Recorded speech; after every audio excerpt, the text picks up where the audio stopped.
శ్రీ విష్ణు రూపాయ నమః శివాయ. అందరికీ నమస్కారం. ఈనాటి వీడియోలో అయితే మనం శ్రీ మహాశివపురాణాన్ని పారాయణం చేసుకుందాం. వీడియోని లైక్ చేయకపోతే లైక్ చేయండి. ఇలాంటి మరిన్ని వీడియోస్ కోసం ఛానల్ని సబ్స్క్రైబ్ చేసేసుకోండి. ఆలస్యం చేయకుండా శివపురాణాన్ని పారాయణం చేసుకుందాం. ఆ శివానుగ్రహాన్ని పొందుదాం. శివపురాణం ప్రథమాశ్వాసం. భక్తి ప్రధానమైన భారత భూమి ప్రపంచానికే నగ వంటిది. అందలి బదరికాశ్రమంలో తపోధనులైన మునులు నివసిస్తుంటారు. అందలి ప్రయాగ ప్రాంతంలో గోమతి అనే పేరుగల జీవనది ప్రవహిస్తూ ఆ ప్రదేశాన్ని మరింత పునీతం చేస్తుంది. ఒకానొక శుభముహూర్తంలో లోకాలన్నింటినీ మంగళములు చేకూర్చే గొప్ప సంకల్పంతో ఆ మునీశ్వరులందరూ ఒక మహాయాగాన్ని ప్రారంభించే ప్రయత్నంలో ఉంటారు. ఇంతలో పురాణ కథలను వేణుల విందుగా వివరించి చెప్పటంలో ఘనత సాధించిన సూత మహర్షి వారి వద్దకు చేరుకుంటారు.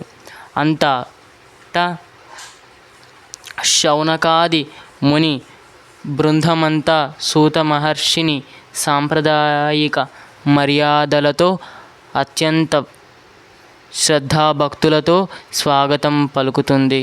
కొంతసేపు విశ్రాంతి తీసుకున్న తరువాత మునులంతా దివ్య పురాణ ప్రవచకుడైన సూత మహర్షితో, ఓ సూత మహర్షి, రుద్ర విష్ణు దేవి కల్పములలో ఏది గొప్పది? లోకములో రుద్ర పురాణమే గొప్పదనేవారు ఉన్నారు. విష్ణు పురాణమే ఘనత కలిగిందనేవారు కూడా ఉన్నారు.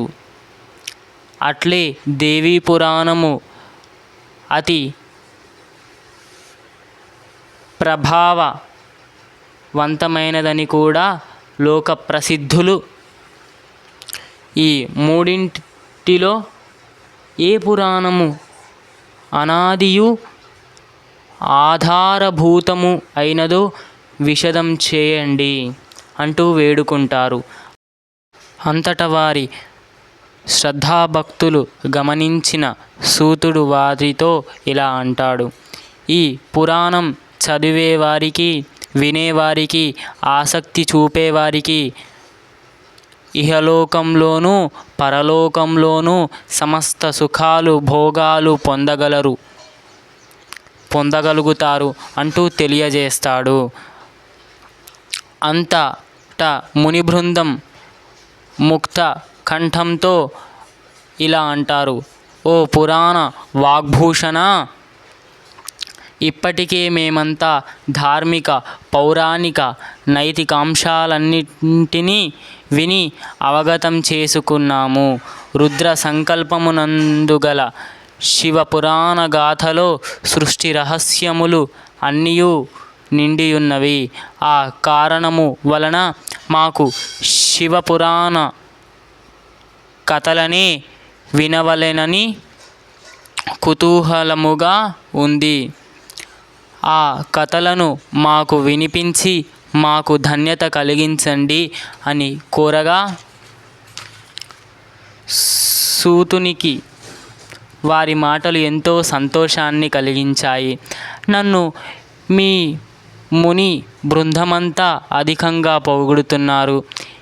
ఏమైనప్పటికీ నా యందు చూపే నమ్మకం నాకు మీ పట్ల అమిత ప్రీతిని కలిగిస్తున్నది. అందుకే ఆ శివ పరమాత్ముని మహిమలను వివరించే శివపురాణ గాథలను మీకు వినిపించే ప్రయత్నం చేస్తున్నాను. ఈ పురాణమును వినుటకు ఇష్టపడేవారికి, వినేవారికి, పఠించేవారికి భూమిపైన అన్ని సుఖములు కలుగుతాయి. ఆ తరువాత స్వర్గలోక సుఖాలను దీర్ఘకాలం అనుభవించే యోగ్యత కలుగుతుంది. అన్ని పాపాలు నశిస్తాయి. అట్టి మహిమాన్వితమైన గాథలను శ్రద్ధగా ఆలకించవలసిందిగా మునులను, సంసిద్ధులను చేస్తాడు సూత మహర్షి. పూర్వము మార్కండేయ మహర్షి మొదట సరస్వతి బ్రహ్మదేవులను, లక్ష్మీనారాయణులను, పార్వతీ పరమేశ్వరులను వారి వారి లోకములలో దర్శనము చేసుకొండగా వారందరినీ త్రికరణ శుద్ధితో ధ్యానించుకుంటాడు. గిరిజాశంకరులను దర్శించినప్పుడు వారిని మహర్షి ఇలా ప్రార్థిస్తాడు: లోకములకు మేలు కలిగించేందుకు ఆది దంపతులైన మీ పావన చరితాన్ని తెలియజేయండి అని వేడగా ఆ నందీశ్వరుని వద్దకు వెళ్ళుము, అతడే మా చరితాన్ని మీకు వినిపిస్తాడు అంటారు ఆ జగన్మాత జగత్పితరులు. వెంటనే మహర్షి నందీశ్వరుని వద్దకు వెళ్ళి, ఓ నందీశ్వర, పార్వతీ పరమేశ్వరుల నన్ను నీ వద్దకు పంపి నీ ద్వారా వారి చరితాన్ని వినవలసిందిగా ఆదేశించారు అంటాడు. ఇక్కడికి ఇంట్రడక్షన్ అయిపోయిందండి. ఇక్కడ రెండో భాగం ఏంటిదంటే నారదుని గాథ అనేది ఉన్నది, అది చదువుకుందాం. మునీంద్ర, పూర్వము ఒకానొక సమయములో హిమాలయాల అగ్రభాగంలో ఉన్న మానస సరోవర ప్రాంతంలో నారద మహర్షి తీవ్రమైన తపస్సు చేస్తుంటాడు. ఎప్పటివలనే ఎవరు తపమాచరించుచున్నా తన దేవేంద్ర పదవిని పరంగా కోరుకుంటారేమోనని భయంతో ముందే నారదుని తపస్సుకు భంగం కలిగించే యోచనతో రంభ, ఊర్వశి, తిలోత్తమలను మహర్షి వద్దకు పంపిస్తాడు ఇంద్రుడు. నారదుని తపోతీవ్రత వల్ల అప్సరంగనాలు అతని దరిదాపులకు కూడా చేరలేక వెనుదిరిగి ఇంద్ర సభకు తిరిగి వెళ్ళిపోతాయి. ఇంద్రుడు తన అలౌకిక శక్తితో శివుని అనుగ్రహంతో శివతత్వాన్ని అవగతం చేసుకోవటానికే నారదుడు తపస్సు చేస్తున్నాడని గ్రహిస్తాడు.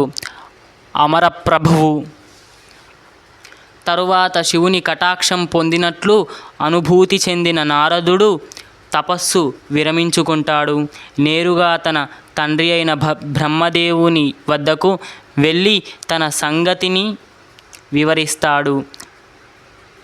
అనంతరము శివుని సమీపించి తన తపస్సు ఫలించిందని తెలియజేస్తాడు. ఆ తదుపరి విష్ణులోకం నుండి వెళ్ళి శ్రీమన్నారాయణుని కీర్తించి, స్వామి, నేను తపోఫలాన్ని పొందాను, ఇకపై విష్ణుమాయ కానీ శివమాయ కానీ నన్నేమీ చేయలేవు అని గర్వంగా పలుకుతాడు నారద మహర్షి. మాయ ప్రకృతి నుంచే పుట్టింది. శివుని కేశవుని ఆశ్రయించి ఉండే మాయ అదే. జ్ఞానులనైనామని గర్వించిన ఎవరినైనా అది సక్రమ రీతిలో నడిపిస్తుంది. మాయను అధిగమించుటకు ఎంతో శ్రమించవలసి ఉంటుంది. నారద, నీవు వైరాగ్యమును అవగతం చేసుకున్నవాడివే అయినా మాయాతత్వము అంతా తేలికగా బోధపడే విషయం కాదు. సదా 3 లోకాలను సంచరిస్తుంటావు. కొంచెము విచక్షణతో యోచించినట్లయితే నీకే బోధపడుతుంది అని నారాయణుడు పలుకగా నారదుడు విష్ణు వాక్యాన్ని అనుసరిస్తాడు. ఇక్కడికి రెండో భాగం అయిపోయిందంటే నారదుని గాథ ఇక్కడ చెప్పబడింది అన్నట్టు. నారదుని గాథ ఇక్కడ చెప్పబడింది. ఇది మొదటి భాగం అండి వీడియో. తరువాతి భాగంలో విష్ణుమాయ ఆవరించిన నారదుడు, అంటే విష్ణుమాయలోకి వెళ్ళిన నారదుడు ఏం చేశాడు, తర్వాత ఏం జరిగింది అనేటువంటి ఇంట్రెస్టింగ్ విషయాలన్నీ నెక్స్ట్ వీడియోలో చెప్పుకుందాం. ఈ వీడియో కనుక మీకు నచ్చినట్టయితే తప్పకుండా లైక్ చేయండి. లైక్ చేస్తే లాభం ఏంటిదంటే ఇంకా కొంతమందికి చేరి వారు కూడా శివపురాణం విన్నవారవుతారు, మీరు వినిపించిన వారవుతారు. అందుకు వీడియోని లైక్ చేయండి. ఇలాంటి మరిన్ని అద్భుతమైన వీడియోల కోసం మన ఛానల్ని సబ్స్క్రైబ్ చేసేసుకోండి. ధన్యవాదాలు.